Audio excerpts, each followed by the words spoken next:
39వ శ్లోకంలో పరమాత్ముడు ఏం చెబుతున్నాడు? ఓ పృథకుమార, ఇంతవరకు ఈ జ్ఞానం నేను సాంఖ్యమును అనుసరించి నీకు వివరించి ఉన్నాను. ఇప్పుడు దాన్ని ఫలాపేక్ష అయినటువంటి కర్మరూపమును వివరించదము, ఆలకింపము. అటువంటి జ్ఞానాన్ని నువ్వు అనుసరిస్తే నీవు కర్మబంధం నుండి విడిపోగలవు. అంటే యుద్ధం మీదే నువ్వు దృష్టి పెట్టాలే కానీ యుద్ధం వల్ల ఏదో నష్టపోతాను, నువ్వు భయపడవద్దు అర్జున అని పరమాత్ముడు చెబుతున్నాడు. దాన్ని అలా చేయటం వల్ల జరిగే ప్రయోజనాలు ఏమిటనేది ఈ పరమాత్ముడు 39వ శ్లోకంలో చెబుతున్నాడు. ఇంకా 40వ శ్లోకంలోకి వచ్చేసరికి ఏం చెబుతున్నాడు? ఈ ప్రయత్నం నందు నష్టం కానీ హాని కానీ లేదు. ఈ మార్గమున కొంచెం పురోగతి చెందిన మహోత్తరమైన భయం నుండి మనుజుడిని రక్షించవచ్చు. అంటే ఏమిటి? ఏ పని చేసినా నేను చెయ్యగలను, లేను, అసలు దీనివల్ల నాకు ఎలాంటి ఉపయోగం ఉంటుంది, అనవసరంగా మొదలు పెట్టానేమో, మొదలు పెడితే ఏం జరుగుతుందో, ఈ ఈ నష్టాలను ఎవరు పూరిస్తారు అనే ఈ యొక్క బాధ నుంచి మనుజుని మనం కాపాడచ్చని పరమాత్మ అర్జునుడితో చెబుతున్నాడు. ఏ విధంగా? నువ్వు చేయవలసింది చెయ్యి, నష్టం కానీ లాభం కానీ నువ్వు ఆశించవద్దు అని పరమాత్మ అర్జునుడితో చెబుతున్నాడు. ఇంకా 41వ శ్లోకంలో చూస్తే పరమాత్ముడు ఏం చెబుతున్నాడు? నువ్వు గనుక ఈ మార్గమున ఉన్నవాడవైతే నీకు స్థిర ప్రయోజనం కలుగుతుంది, నీకు ఒకే లక్ష్యం కలిగి ఉంటుంది. ఓ కురునందన, నీకు స్థిర ప్రయోజనం లేకపోతే నీ బుద్ధి అనేక విధాలుగా ఉంటుంది అని ఈ 41వ శ్లోకంలో పరమాత్ముడు అర్జునుడితో అంటున్నాడు. అంటే ఏమిటి? ఏదైనా పని చెయ్యాలని మనసుకు రావాలే కానీ దాని ఫలితం గురించి మనం ఆలోచించకూడదు కదా. అది చెడైనా మంచైనా సరే. అంతేకాని అసలు పని మొదలు పెట్టకుండానే ఒమ్మో నేను పని మొదలు పెడితే నాకేదో అవుతుందని అనేక రకాల బుద్ధులు ఎందుకు వస్తాయి? ఇక్కడే మనం గ్రహించవలసిన విషయం ఏమిటయ్యా అంటే, ఏ పనైనా చెయ్యటానికి ముందుకు వెళ్ళాలి. దాని గురించి ముందు ఏం జరుగుతుందో మనం ముందుగానే ఊహించుకొని భయపడకూడదు. ఇంకా పరమాత్ముడు ఈ 42, 43వ శ్లోకంలో ఏం చెబుతున్నాడు చూడు. స్వర్గలోక ప్రాప్తి, ఉత్తమ జన్మము, అధికారము వంటి వానిని పొందుటకై వివిధములైన కర్మలు ఉపదేశించింది వేదము. ఆ వేదమునందు మధురమైన వాక్కుల అల్పజ్ఞులు అనురక్తులవుదురు. భోగానుభవం మరియు సంపన్న జీవితం కోరుటకు అట్టివారు దాన్ని మించినది వేరొకటి లేదని పలుకుదురు. అంటే అర్థమేంటి? వేదాల్లో స్వర్గలోకానికి దారి ఉందని చెబుతుంది. అదే వేదాల్లో నువ్వు సక్రమైన యజ్ఞ యాగాదులు చేయటం వల్ల స్వర్గం లభిస్తుంది, ఉత్తమ జన్మ కూడా లభిస్తుందని చెబుతుంది. అదే వేదాల్లో కొన్ని యజ్ఞాలు చేస్తే నీకు అధికారం దక్కుతుందని చెబుతుంది. కానీ ఈ అల్పజ్ఞానులు అంతవరకే ఆలోచిస్తారు. వేదంలో ఆ కొంచెం పట్టుకొని వేదం మొత్తం ఇంతే కదా అనుకుంటారు. కానే కాదు. వేదం పరమాత్మ రూపము. కానీ కేవలం చిన్న చిన్న కోరికల కోసం వేదంలో లేదని మనం చెప్పలేం, ఉంది. కానీ పరమాత్మను తెలుసుకోవాలి అంటే ఈ వేదం కొంచెం తెలుసుకోవటం గల, వేదం పూర్తిగా తెలుసుకొని ఉండాలి. ఆ పరమాత్మ రూపం తెలుసుకొని ఉండాలి. ముందు నువ్వు ఎవరో తెలుసుకొని ఉండాలి.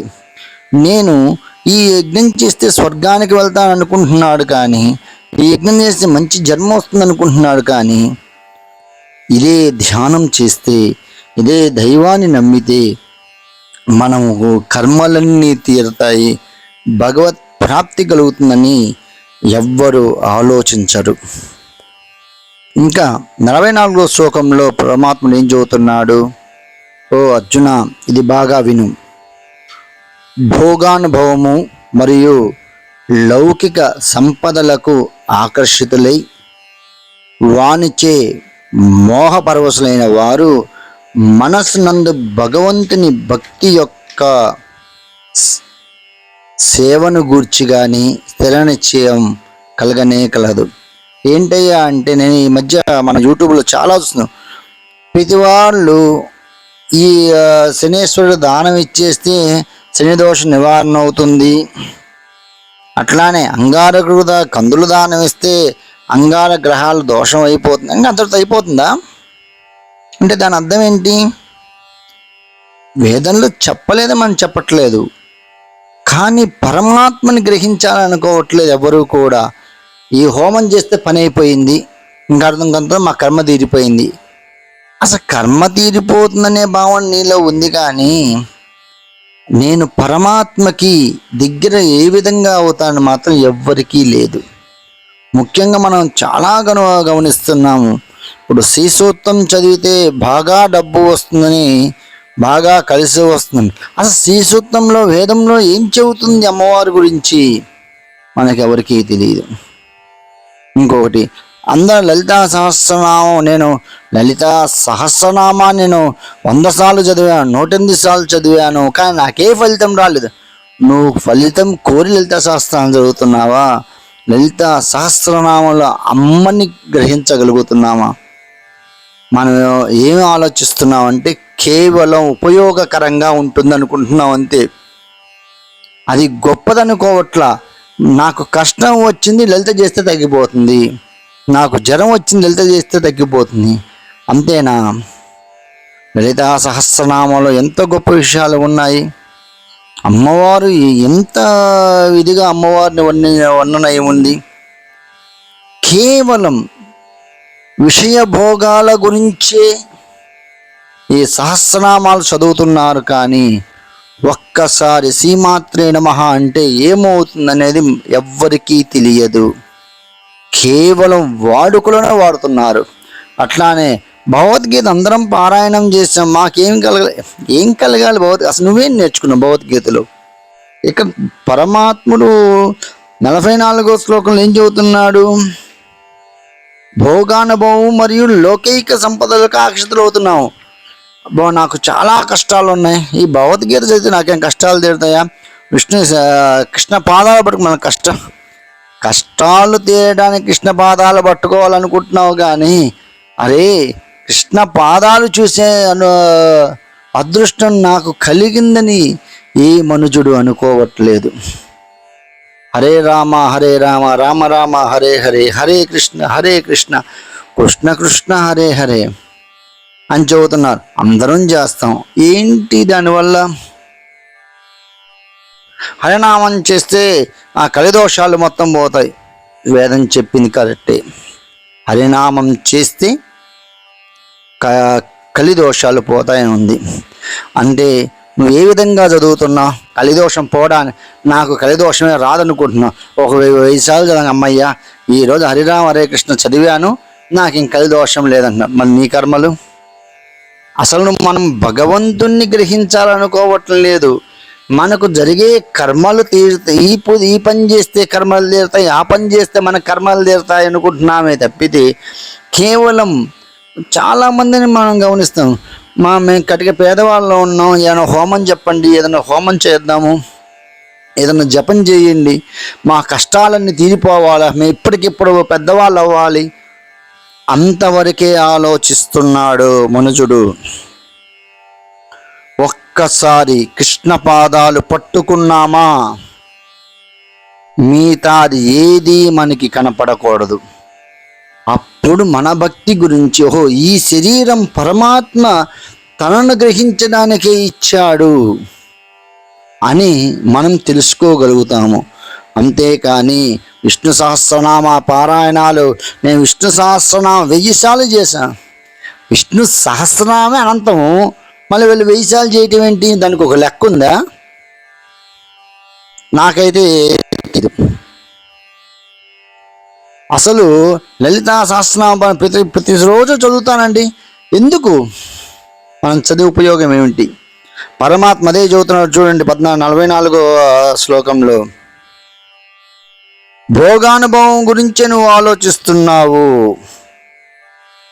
భక్తి యందు నీకు ఎలాంటి ఆలోచన లేదు.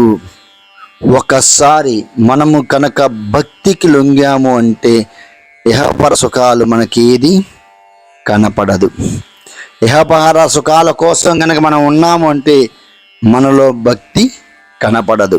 ఆత్ముడు 45వ శ్లోకంలో అర్జునుడితో ఈ విధంగా చెబుతున్నాడు. ఓ అర్జున, వేదములు ముఖ్యముగా త్రిగుణములకు సంబంధించిన విషయాల గురించి చర్చించును. నువ్వు ఈ త్రిగుణములకు అతీతుడువై ద్వంద్వముల నుండి మరియు యోగక్షేముల నుండి చిత్తముల నుండి విడివడిన వాడవై ఆత్మయందే స్థిరముగా ఉండు. అంటే ముఖ్యంగా వేదాలు సత్వగుణము, రజోగుణము, తమో గుణం గురించి ఎప్పుడూ కూడా చర్చిస్తూ ఉంటాయి. అదే ఈ అందరూ ఏమనుకుంటాం, అందరం సత్వగుణం గలవారమే అనుకుంటాము.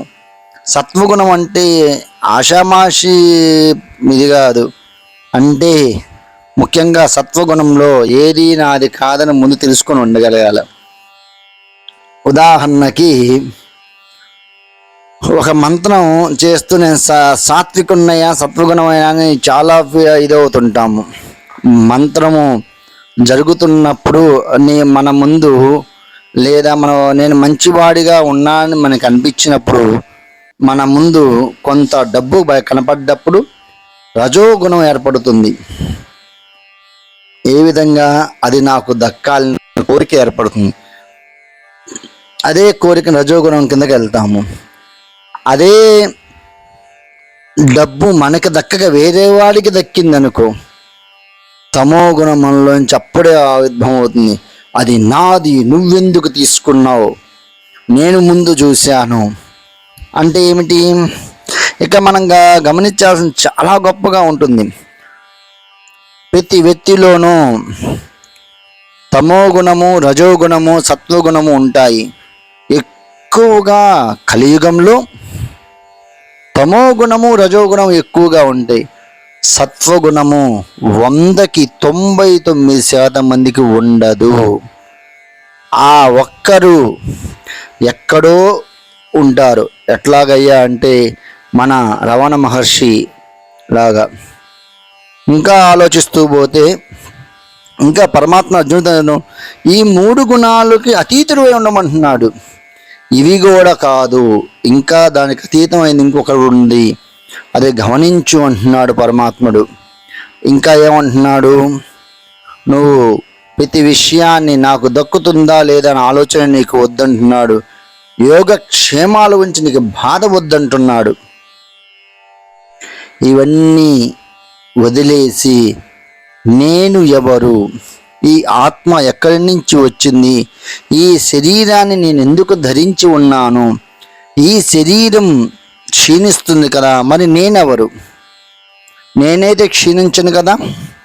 ఉదాహరణకి 10 ఏళ్ల బాలుడికి ఒక చాక్లెట్ ఇస్తే ఎంత అనుభూతి పొందుతాడో, 30 ఏళ్ళ పెద్దవాడికి అదే చాక్లెట్స్ అంతే అనుభూతి పొందుతాడు. అదే 70 ఏళ్ళ ముసలివాడికి అదే చాక్లెట్ ఇస్తే అంతే అనుభూతి పొందుతాడు. కానీ ఇక్కడ 10 ఏళ్ల బాలుడు శరీరము, 30 ఏళ్ళ మనుషుని శరీరము, 75 ఏళ్ళ ముదుసల శరీరం 3 ఒకే రకంగా ఉంటాయా? ఉండవు. అంటే శరీరం క్షీణిస్తుంది, అంతేగాని ఆత్మకి చావు లేదని పరమాత్మ చెప్పినట్టు ఈ శరీరం మాత్రం క్షీణిస్తూనే ఉండదు. కానీ ప్రతి వాళ్ళు కూడా ఈ శరీరం కోసం పోరాడుతూ ఉంటారు. ఈ శరీరం నేను గొప్ప, నేను గొప్ప అంటూనే ఉంటాడు. కొంతమంది డబ్బు ఎక్కువగా ఉందనుకో వాళ్ళనే దేవుడు అంటుంటారు. కొంతమంది భేదవాళ్ళని అనుకో, అసలు వాళ్ళు దేవుడే కాదంటారు. మనం ఎక్కువగా మనం మాట్లాడుకున్నాం అని కాదు, కానీ మనలో ముందు మనం చైతన్యం రావాలి. ముఖ్యంగా పరమాత్మ పాదాలు ఏ విధంగా పట్టుకోవాలా అని రోజు మనం మదన పడాలి. అంతేకాని మనకి ఎంత డబ్బు వస్తుంది, ఎంత సంపాదించాలి, ఇంకా ఎంత గొప్పగా ఎదగాలి, నువ్వు ఎంత గొప్పగా ఎదిగినా ఏ ప్రయోజనం ఉండదు. అదే ఈ శరీరాన్ని నువ్వు వాహకంగా ఉపయోగించుకొని నీ ఆత్మతోటి పరమాత్మకి అనుసంధానం చేసినప్పుడు నీ యొక్క జీవితం నీకు అద్భుతంగా ఉంటుంది. కనుక ఈ 45వ శ్లోకంలో పరమాత్మను చాలా గొప్ప చదువుతుంది. ఏమంటున్నాడు? త్రిగుణాలకు అతీతుడు గమ్మంటున్నాడు. యోగక్షేమాల గురించి ఆలోచించవద్దంటున్నాడు. అంటే నీ గురించి నువ్వేం ఆలోచిస్తున్నావు? ముందు ధ్యానానికి దగ్గర, నేను ఈ శరీరం తీసుకున్నా, నువ్వు నొప్పి కలిగితే ఈ శరీరానికే కలుగుతుంది, ఆనందం వస్తే ఈ శరీరానికి ఉంటుంది, ఏదైనా బాధ వస్తే ఈ శరీరానికి ఉంది, కానీ ఆత్మకి ఎలాంటి సంబంధము లేదు. నిద్రైన నీ శరీరానికి, ఆకలైన నీ శరీరానికే ఉంటుంది. అదే పరమాత్మ మనకి చెబుతుంది.